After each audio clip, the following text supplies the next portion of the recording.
Hi. In September, the City Council voted to have the LADWP study moving to 100% renewable energy. They want 100% clean energy in the city. The Los Angeles Department of Water and Power is already thumbing its nose at that directive.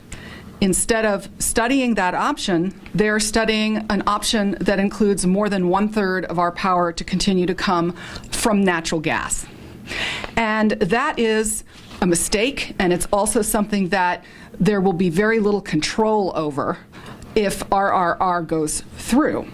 So what I want to tell you is that we should be studying how to get to the 100% renewable energy because it's clean. And one thing they don't take into account, and here's where we're following the money, because all of this is about costs. So if you pass RRR, you really kind of give them carte blanche over the kind of money they want to spend, and that money's frankly your money. So, you know, that's very important. And fossil fuel retrofits cost a lot more. Brenna's going to talk about this in more detail, than actually using these clean alternatives like solar or like battery technology that's very much coming into its own and that can be relied on to meet peaks in demand.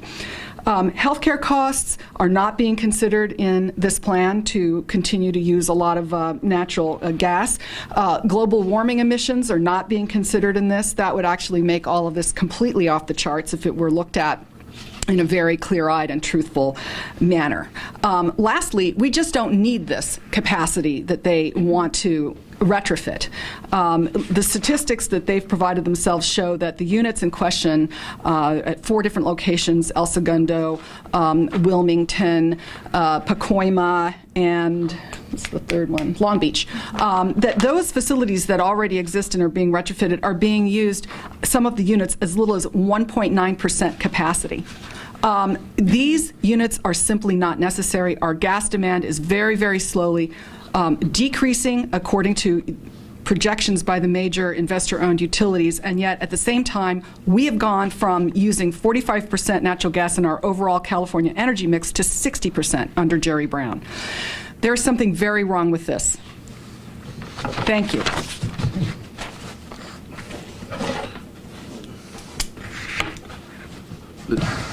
What's your spell your name? One down there. Okay. Good morning. My name is Brenna Norton. I'm a senior organizer for Food and Water Watch based in Los Angeles. As been talked about today, Measure RRR is a raw deal for the people of LA. It will make DWP less accountable and transparent to the public and opens the door to privatization of the nation's largest municipal public utility. Here's 3 of the ways that Charter Amendment RRR does this. Okay. Number 1, in a sly clause, section 606B. 1 second, let me go back. Sorry. Bringing up the slide here to show you the exact clause here. All right. Inserted with little public scrutiny, Charter Amendment RRR allows the unelected commissioners to sign multi-million-dollar private contracts without City Council approval. There is ample evidence that such contracts force unjustified rate hikes, worsen service, and lead to water sewage spills and other environmental harms. This section could mean that, for example, the DWP Board of Commissioners could move to privatize a new water recycling plant or treatment plant without City Council approval and existing oversight and checks and balances. As an example, in 2008, Santa Paula, California privatized a $65 million water reclamation plant.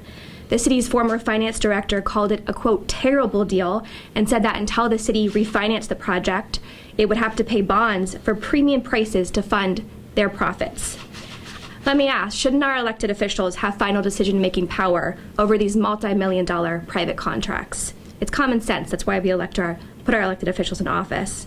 In fact, the largest private water company in the world, Veolia North America, has already contracted with DWP in 2014 on a consulting agreement.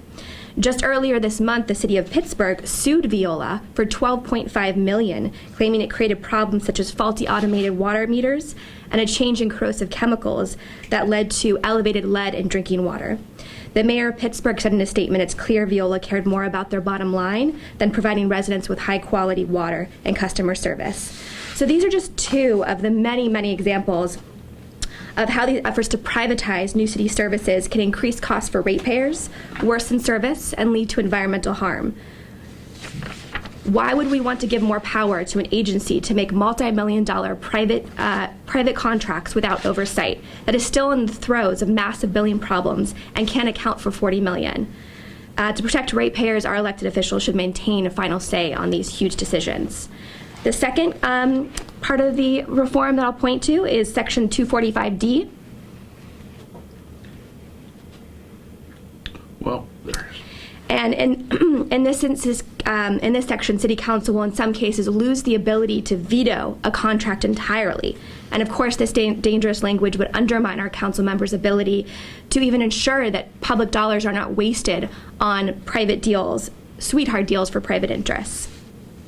Third, the third section, section 674, it removes all city council oversight over power contracts up to 30 years in length. Communities like Porter Ranch and the surrounding neighborhoods in the San Fernando Valley suffer from the lasting health effects of the largest gas blowout in history. Families in South LA see soaring asthma rates and other respiratory problems from urban drilling in the midst of residential neighborhoods. So in order to make the transition to 100% renewable energy that the Los Angeles City Council has called for, we need public involvement and our elected official involvement in power contracts. Ultimately, no ballot initiative will be the silver bullet to fix DWP. It comes down to the courage and strength of our elected officials willing to take a stand and demand transparency, honesty, and action from DWP. And the last thing I'll go over today is following up on Lisa's points about the cost of DWP's 20-year energy plan. So in September, the City Council directed the DWP to develop a plan for going 100% renewable. And after initially agreeing to study a 100% renewable scenario, it now seems they will only be getting 65% at best and is planning on heavily investing in gas-powered plants. Again, they snubbed their nose at the City Council. In reviewing the documents DWP made available in their 20-year plan, Food and Water Watch looked closely at a slide that seeks to compare the costs of different resources and potential resources. This is, can you go to the next? Oh, okay, yeah. So on the left, what you're going to see is the original DWP slide, which makes all the resources of cost seem comparable. But that is not the case. Food and Water Watch used DWP's own graphics on the right and simply made the scale comparable, so you could actually visibly see the choice for ratepayers. Do you want to just go over and show the difference in scales? Yeah. No, stand right next to it. You can go right behind it. Yeah. So show the difference. So as you can see here, this is a slide that seeks to compare the cost, or seemingly cost comparison among resources and investments that we would make as a city.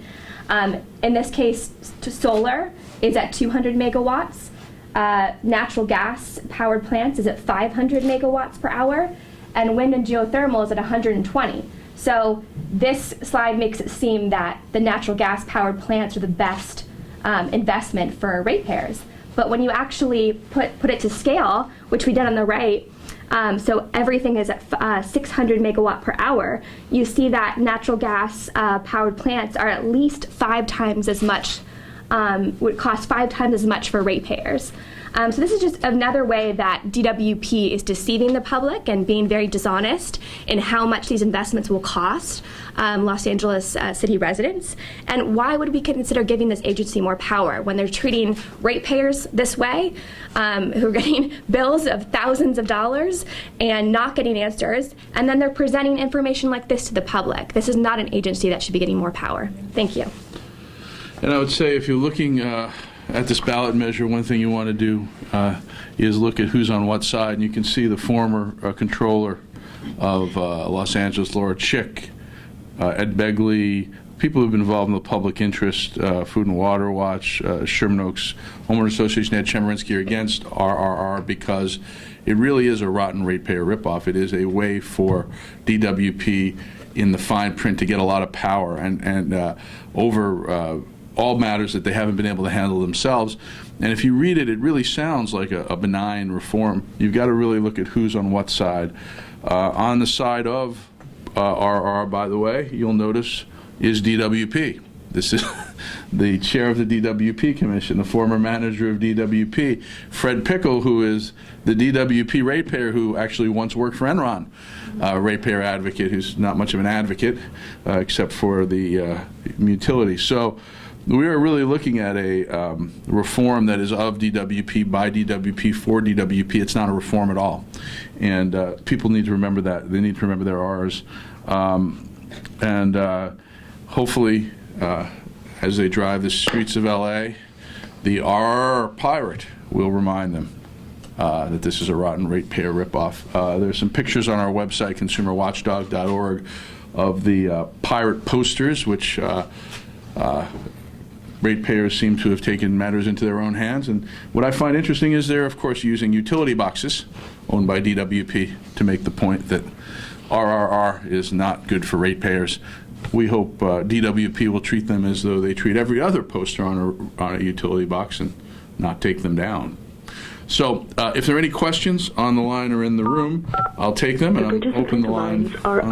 Anybody have a question?